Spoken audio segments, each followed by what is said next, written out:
आज ओबीसी समाज संघर्ष समिती सोलापूरच्या वतीने आम्ही पत्रकार परिषद घेतली। सोलापूर महानगरपालिकेच्या निवडणुकीच्या या ठिकाणी रणधुमाळी चालू असताना सर्व पक्षाकडे ओबीसी बांधव आपल्या आपल्या पक्षाकडे तिकीट मागत आहेत। ओबीसी जागांमध्ये लढवण्यासाठी त्यांची इच्छा असताना त्यांनी तिकीट मागत असताना या ठिकाणी आम्हाला असं निदर्शनास आलं की काही जागांवर जे काही कुणबी दाखले घेऊन 58 लाख ज्या कुणबी नोंदी सापडल्या आणि ज्या खाडाखोड आधारे सापडल्या, ज्याला कुठलेही पुरावे नाहीत, अशा प्रकारच्या नोंदीच्या आधारे काही लोकांनी ओबीसी दाखले काढलेत आणि ओबीसीच्या जागांवर ते निवडणूक देखील लढवण्यासाठी आणि पूर्ण ताकदीनिशी ते उतरलेले आहेत आणि भावी नगरसेवक म्हणून या ठिकाणी सगळीकडे फिरतायत। त्यामुळे आम्ही या ठिकाणी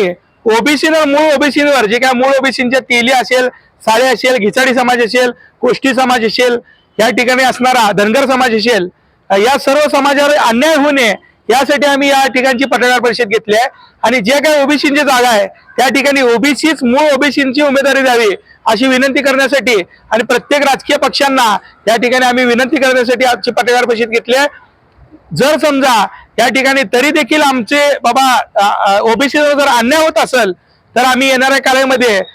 ओबीसींचे उमेदवार थांबू करू, या निवडणुकीमध्ये अपक्षरित्या थांबू करू आणि त्याचबरोबर त्यांच्या प्रचारासाठी ओबीसी मोर्चे आमचे नेते आदरणीय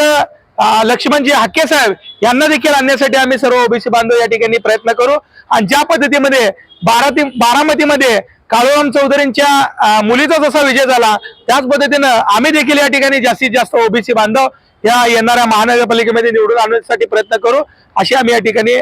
पत्रकार परिषदेला मागणी केलेली आहे।